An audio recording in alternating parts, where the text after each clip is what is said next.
Hey guys, back with another manifestation story slash tip.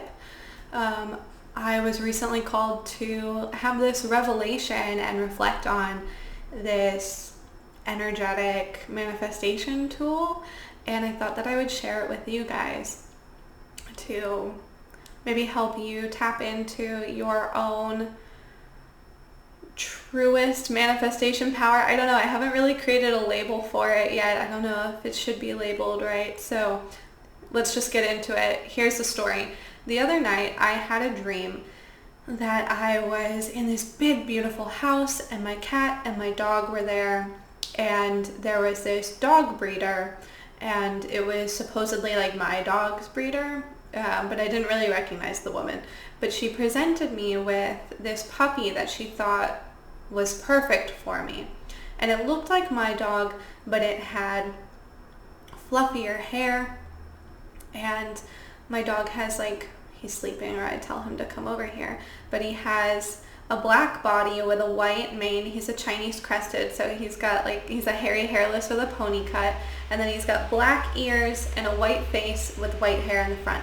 And this dog looked like him, but almost if the hair was like Pomeranian-like, but it was just so voluminous and fluffy, like no Chinese crested you've ever seen and ever will see, because it's a dream dog, right?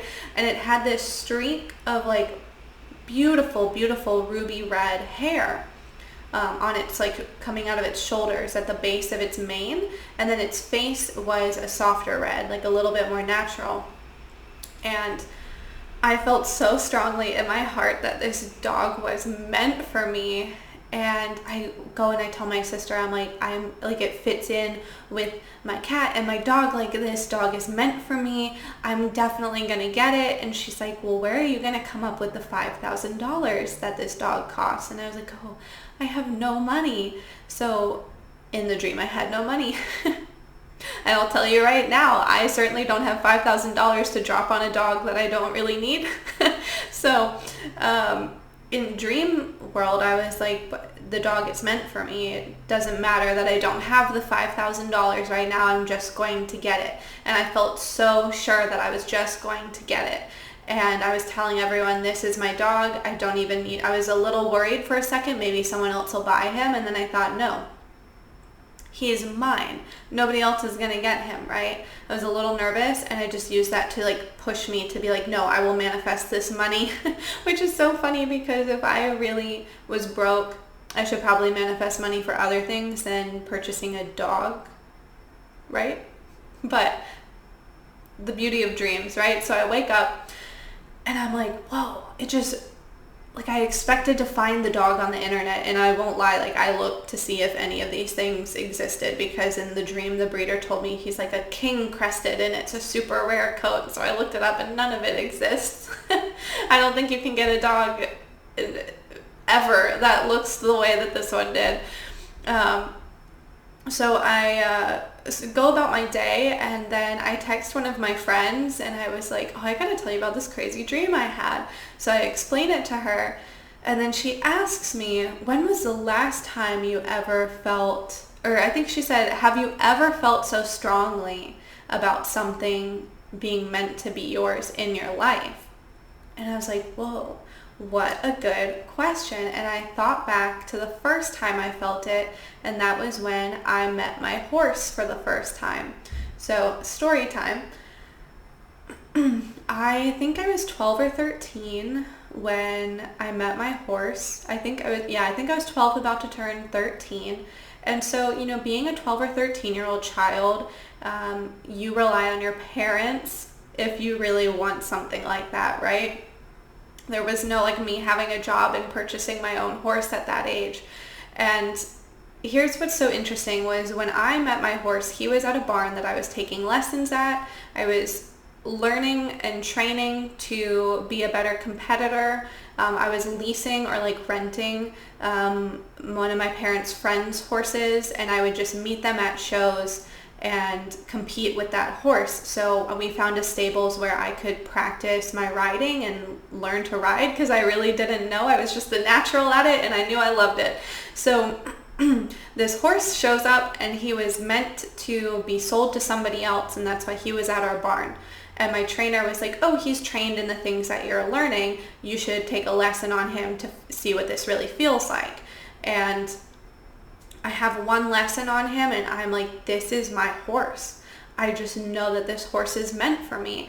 And I felt so cheesy, but when I was walking him back to put him away, I whispered in his ear and I told him to wait for me, because just in my heart, I just knew he was mine. Like, I'm getting emotional just thinking about it, but at 12, you have no concept of how am I going to get this horse? Like, there's every limiting belief, right?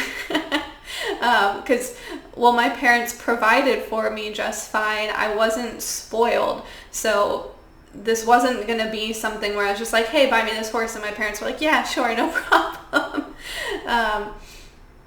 But what was interesting, also we have the, how do I don't even understand the value of money, but I know that this is something that's expensive. How am I going to convince my parents to purchase this animal for me? How am I going to stop someone else from wanting to buy him? He's perfect, right? He's beautiful. He's just, his performance, his training, his everything, he's perfect, right? How am I going to get these other people not to buy him? And I've only started taking lessons, so what do I know about owning a horse, right? None of those limiting beliefs mattered, because I knew in my heart that this was meant for me, and I just followed that because I was a child, right? So like, I go to my parents and I'm like, you never have to buy me another birthday present for the rest of my life, right? Like, Christmas present, nothing, if you just buy this horse.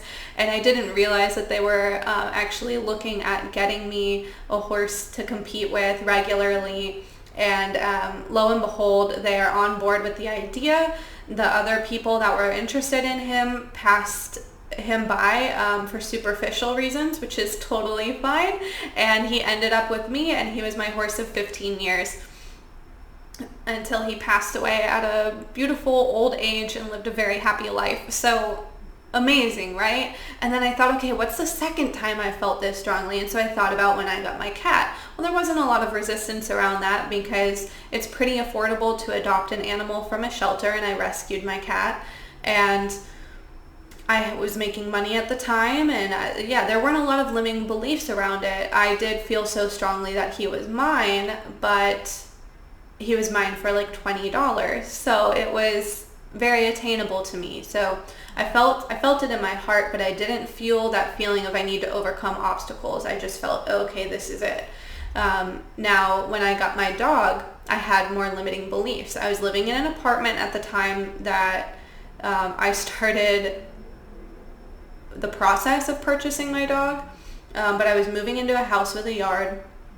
I felt like I had too many pets. I had 2 cats and a couple reptiles at the time, and I just felt like a dog would be too much for me. I had past trauma. I had all these limiting beliefs, right? And all it took was one of my friends saying, because I thought she wanted to get a dog, and I said, oh, wouldn't it be so cute if we had puppies together and we would like walk them around together? It would just be such a cute image, right? And she was like, well, you already have, like, you're a good pet owner. What would, like, getting a dog wouldn't be hard for you? And I was like, oh, I didn't think about it that way. I thought about it like, I have too much on my plate already. But she's right. Like, I'm good at this. I can take care of a dog. I've raised my family dogs, It was so silly that I just had this limiting belief.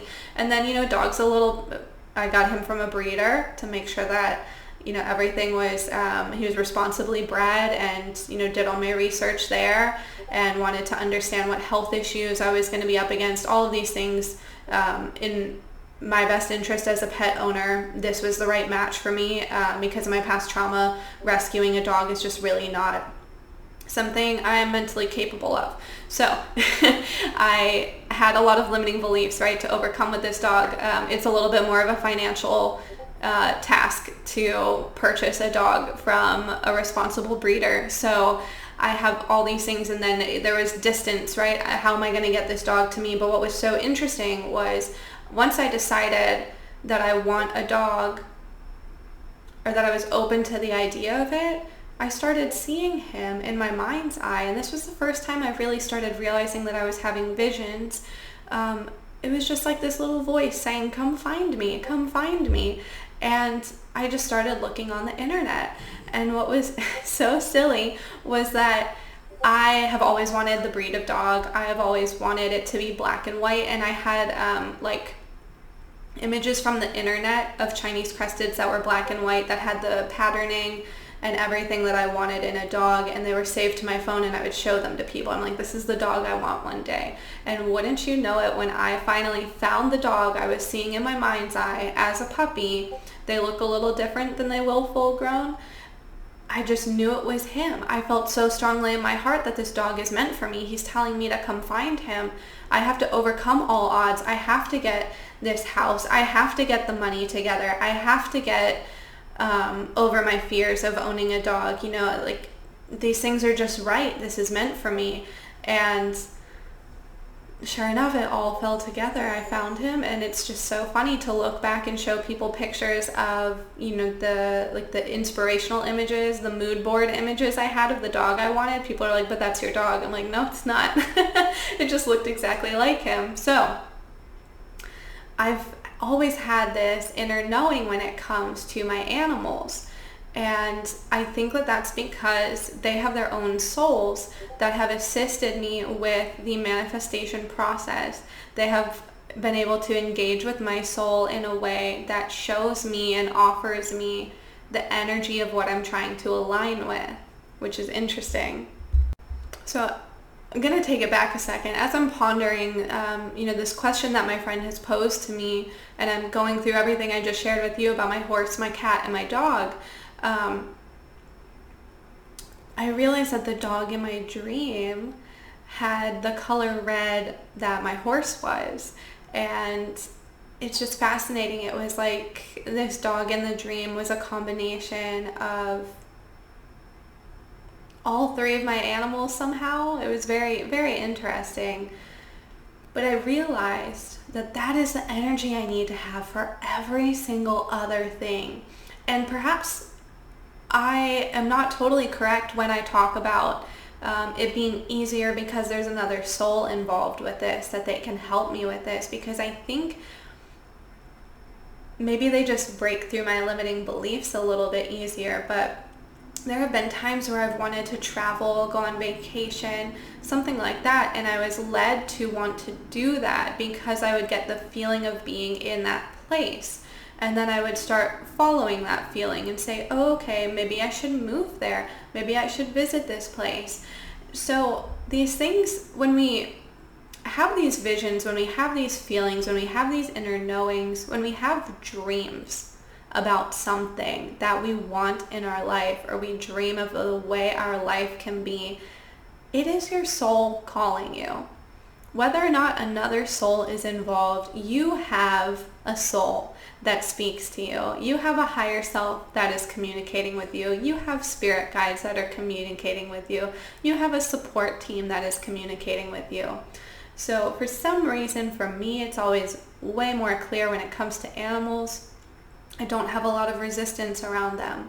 Now when it comes to the soul of another person, I have a lot of resistance around that I've been breaking down. But what this dream showed me was, take this energy and know, like, look, you've already manifested these things because you used this energy, this deep inner knowing of, it is mine and it can be no other way. What else can you apply that to? So I took, and I'm still working on it, I'm taking the current manifestation goals I have, which are big, big goals. I'm not manifesting very small things right now. And I'm applying that same certainty and inner knowing to it. So I just wanted to share this with you. Maybe sit down and ask yourself, when have I ever felt so strongly and surely that something is mine? It doesn't need to be an animal. It could be a car. It could be a stereo. It could be a couch. It could be anything that you have seen and you have just known without a doubt, this is mine. Somebody else could have bought it. It could have been out of your price range at the time, but then when you went to buy it, it was on sale for exactly what you had to spend on it. Things like this happen all the time for us, and we don't even consider it a manifestation unless we have mental blocks to overcome. Unless it feels like, okay, I have to jump these hurdles, but I know this thing is mine. It just doesn't feel like we're manifesting. And at 12 years old, I didn't realize I was manifesting. I just knew, like, one way or the other, at that age, I'll do anything was I'll sacrifice, I'll do a million chores, I'll sacrifice all my birthday presents for the rest of my life, whatever it is that I have to offer, I am going to give it. So if you are in a state of working on a tough manifestation and you feel like progress is just hard to come by, I'm about to make, and literally I'm going to stop this video and go make my other video about the timeline it takes, or the time it takes for you to manifest something, and how to understand that time frame better so that it doesn't just feel like some random thing, because it really isn't random. So that's going to be a separate video. So look for that one. Make sure that you hit subscribe if you want to be notified. Ring the bell, I think. Do I have a bell? I don't know. Make sure to give this one a thumbs up and give me a comment. What is the first time, or give me an example of when you have felt so strongly that something was certainly meant for you. It doesn't matter if it was something that you wanted to hold on to forever, if it was a beautiful relationship, if it was an amazing vacation, if it was a car that you got that broke down the next day. I don't care. I want to know. And how can you apply coming into that alignment for your manifestations that you have going on right now? Okay, thank you for tuning in. Good luck with everything. Tune into that energy and find your success.